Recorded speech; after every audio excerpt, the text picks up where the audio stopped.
bahwa kesalahan pemahaman dalam mengenal Tuhan atau kebenaran akan membawa pada pola hidup yang salah. Hari ini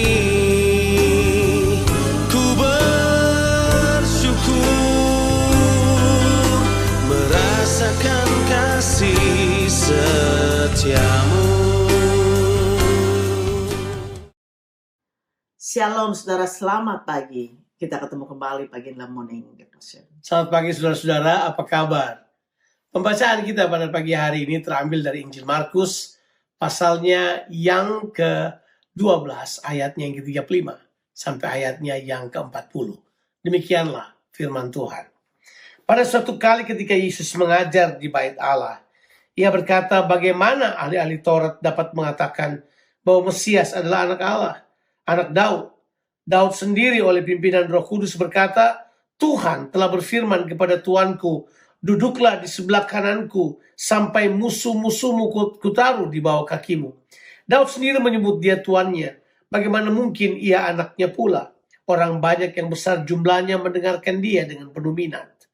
Dalam pengajarannya, Yesus berkata, hati-hatilah terhadap ahli-ahli Taurat yang suka berjalan-jalan memakai jubah panjang dan suka menerima penghormatan di pasar, yang suka duduk di tempat terdepan di rumah ibadat dan di tempat terhormat dalam perjamuan, yang menelan rumah janda-janda, sedang mereka mengelabui mata orang dengan doa yang panjang-panjang. Mereka ini pasti akan menerima hukuman yang lebih berat.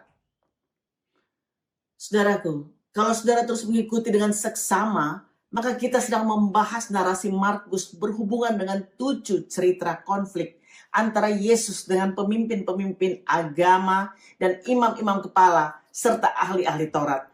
Tujuan ke-7 cerita ini ditaruh berdampingan dalam tulisan Markus adalah Yesus Sang Mesias pergi ke bait suci untuk menggantikan bait suci, saudara. Dan juga para pemimpin beserta seluruh sistemnya. Markus mau memberitahu bahwa Yesus sedang membangun bait suci, di mana batu-batu hidup dan semua orang percaya adalah bangunannya.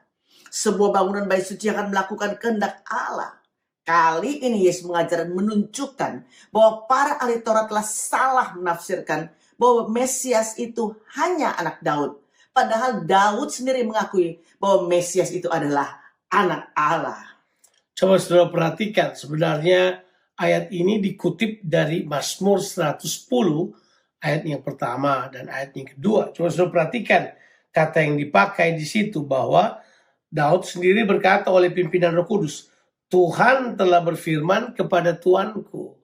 Kalau saudara baca itu dalam terjemahan bahasa Ibrani, maka saudara akan mendapatkan 2 kata Allah dipakai di situ atau nama Allah. Yang pertama adalah YHWH, itu nama perjanjian atau Yahweh. Dan kata yang kedua, kata Tuanku dipakai di situ kata adalah Adonai. Jadi harusnya terjemahannya harus berbunyi begini, bahwa Tuhan, si huruf besar semuanya, berkata kepada Tuhan atau Allah, itu begini, duduklah di sebelah kananku sampai musuh-musuhmu kutaruh di bawah kakimu. Itu terjemahan yang sangat tepat. Itulah sebabnya Yesus berkata bahwa Daud sendiri menyebut dia Adonai atau Allahku. Itu Daud sendiri menyebut dia Tuanku atau Tuhanku. Bagaimana mungkin ia anaknya pula? Jadi ini Yesus katakan bahwa sebenarnya terjadi kesalahpahaman di dalam penafsiran dalam diri orang-orang atau ahli-ahli Taurat ini terhadap Mesias itu, apakah dia hanya manusia ataukah dia Allah. Padahal Yesus mau mengatakan bahwa Mesias itu bukan hanya anak Daud sebagai manusia, tapi dia juga adalah Allah. Yesus juga secara terang-terangan menunjukkan kehidupan karakter yang tidak terpuji dari ahli-ahli Taurat. Yesus menggunakan kata waspada. Waspada saudara untuk cara hidup kemunafikan para pemimpin rohani orang Israel ini.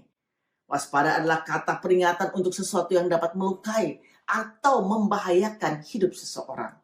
Kelihatan dalam narasi ini Markus mencoba menghubungkan bahwa kesalahan pemahaman dalam mengenal Tuhan atau kebenaran akan membawa pada pola hidup yang salah.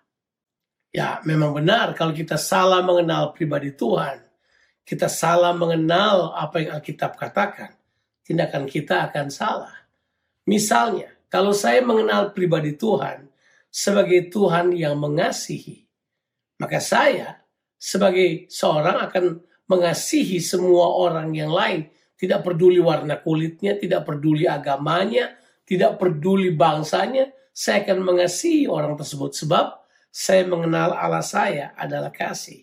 Kalau saya mengenal Allah saya sebagai Allah yang benar, saya akan memelihara integritas hidup saya untuk hidup benar, sekalipun tidak dilihat orang lain. Sebab saya tahu bahwa Allah saya, Tuhan saya di tempat yang tidak kelihatan, yang melihat semua yang saya kerjakan itu. Itulah sebabnya pengenalan saya atau penafsiran saya akan kebenaran, pengenalan saya akan Allah dan penafsiran saya akan kebenaran, akan menentukan sikap dan tindakan saya dalam kehidupan ini. Saudara, Yesus memperkenalkan dirinya bahwa dia adalah Mesias, yaitu Allah yang menyelamatkan manusia. Tuhan Yesus memberkati saudara sekalian. Amin.